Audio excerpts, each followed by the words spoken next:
Hello दोस्तों, कैसे हैं आप लोग। उम्मीद करता हूँ अच्छे होंगे। आइए आज हम लोग बात करेंगे मानव नेत्र चैप्टर के बारे में।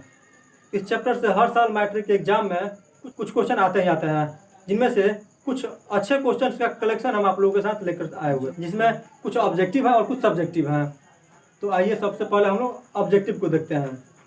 तो ऑब्जेक्टिव में सबसे पहले क्वेश्चन आता है हम लोगों का कि मानव नेत्र में कौन सा लेंस लगा होता है। दोस्तों उसका आंसर हम लोग को लिखा हुआ है, मानव नेत्र में उत्तल लेंस लगा होता है। दूसरा क्वेश्चन होता है मानव नेत्र के लिए स्पष्ट दृष्टि का न्यूनतम दूरी कितना होता है। उसका भी आंसर हम लोग के पास लिखा हुआ है। देखिए दोस्तों, मानव नेत्र के लिए स्पष्ट दृष्टि का न्यूनतम दूरी 25 सेंटीमीटर होता है दोस्तों।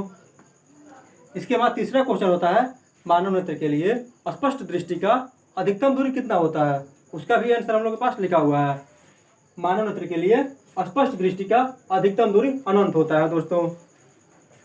इसके बाद कुछ सब्जेक्टिव के बारे में हम लोग बात करते हैं। सबसे पहले आता है दृष्टि दोष किसे कहते हैं। तो दृष्टि दोष किसे कहते हैं, इसके बारे में हम लोग अच्छे से बात करेंगे। दृष्टि दोष उस स्थिति को कहा जाता है जब व्यक्ति अपने आँख से किसी वस्तु को स्पष्ट रूप से नहीं देख पाता है। ठीक है दोस्तों, इसी को हम लोग लिखेंगे कैसे। कई कारणों से नेत्र बहुत दूर या बहुत नजदीक रखी वस्तु का प्रतिबिंब रेटिना पर बनाने की क्षमता खो देती है। ऐसी कमी को दृष्टि दोष कहते हैं दोस्तों।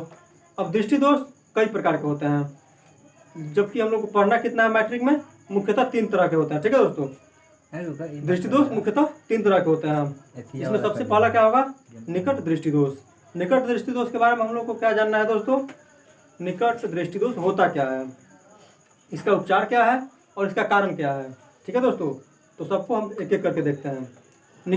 बात करेंगे निकट दृष्टि दोष के बारे में। ठीक है दोस्तों, निकट दृष्टि दोष में व्यक्ति को निकट रखी वस्तु स्पष्ट रूप से दिखाई देती है, जबकि दूर रखी वस्तु व्यक्ति को स्पष्ट रूप से दिखाई नहीं देती है। और जब दूर रखी वस्तु व्यक्ति को स्पष्ट रूप से दिखाई नहीं देती है तो ऐसी स्थिति को हम लोग निकट दृष्टि दोष कहते हैं। ठीक है दोस्तों, इसके बाद अब इसका कारण क्या होता है दोस्तों। इसका कारण हम लोग का लिखा हुआ है, देखिए। नेत्र गोलक का लंबा हो जाना। दूसरा कारण क्या होता है, नेत्र लेंस का आवश्यकता ज्यादा मोटा हो जाना। ठीक है दोस्तों, इसका उपचार क्या होता है दोस्तों, उचित फोकस का अवतल लेंस का उपयोग करके इसका हम लोग उपचार कर सकते हैं। ठीक है दोस्तों, फिर अगला वीडियो में मिलता है। फिर इसके आगे पढ़ेंगे हम लोग दूर दृष्टि दोष। ठीक है दोस्तों, दूर दृष्टि दोष आप यूं समझ लीजिए, निकट दृष्टि दोष का उल्टा होगा। दूर दृष्टि दोष में आगे हम लोग बताते हैं। अभी हम लोग निकट दृष्टि दोष के बारे में जान चुके हैं, अब हम लोग बात करेंगे दूर दृष्टि दोष के बारे में। ठीक है दोस्तों, तो दूर दृष्टि निकट दृष्टि दोष के बिल्कुल विपरीत होता है। जैसे कि हम लोगों ने देखा था, निकट दृष्टि दोष में निकट की वस्तु स्पष्ट दिखती है।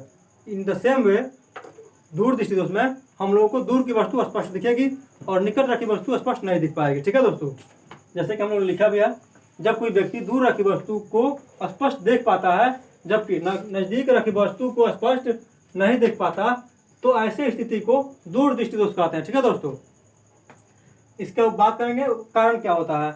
इसका मुख्य कारण होता है नेत्र गोलक का छोटा हो जाना।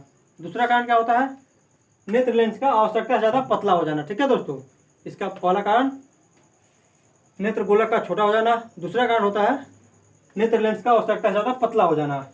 इसका उपचार क्या होता है दोस्तों, उचित फोकस का उत्तल लेंस के उपयोग से हम लोग इसका उपचार कर सकते हैं। ठीक है दोस्तों, इसके बाद आता है 3 नंबर में जरा दूरदर्शिता। ठीक है दोस्तों, जरा दूरदर्शिता। ठीक है, इसमें हम लोग का क्या होता है, यह रोग हम लोग को होता है अभी बुढ़ापे के कारण से। ठीक है, बुढ़ापे में हम लोग के दृष्टि दोष होता है। ठीक है, हम लोगों ने लिखा भी है, यह दोष बुढ़ापे में होती है। इसमें निकट बिंदु के साथ साथ दूर बिंदु भी प्रभावित हो जाती है।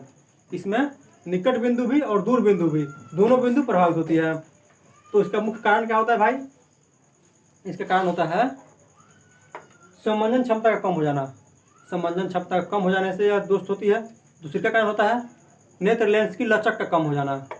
ठीक है, इसका उपचार क्या होता है दोस्तों, क्योंकि इस दोष में व्यक्ति को दोनों तरह की दोष होती है, दूर बिंदु भी और निकट बिंदु भी। ठीक है, तो ऐसी स्थिति में हम लोगों को ऐसे लेंस का उपयोग करना होता है जिसमें उत्तल और अवतल दोनों लेंस लगा हुआ हो। ठीक है दोस्तों, तो उसके लिए हम लोग उचित फोकस का बाइफोकल लेंस का प्रयोग करते हैं, जैसा कि आप लोग देख सकते हैं। ठीक है दोस्तों, लास्ट में जाते जाते कहूँगा इसका स्क्रीनशॉट आप ले सकते हैं, इसको आप लिख सकते हैं और याद कर सकते हैं। Thank you, bye. फिर मिलते हैं अगले वीडियो में।